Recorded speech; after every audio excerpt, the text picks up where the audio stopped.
আজ যাবো নতুন একটা ঘর দেখতে। প্রতিদিনই তো সকাল থেকে ব্লগ স্টার্ট করি, আজকে করলাম সন্ধ্যা থেকে। সন্ধ্যাবেলা করলাম কফি আর পিস রুটি, আর কি ব্রেড যাকে বলে।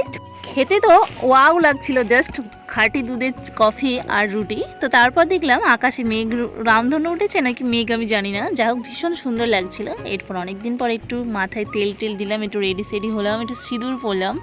আর তারপর আমার বড়মশাই বলছিল যে 8:30টার দিকে ঘর দেখতে যাবে, তার আগে তুমি রান্নাবান্নাটা সেরে নাও। আজকে দুপুরে করেছিলাম শুধু বাঁধাকপি ভাজা।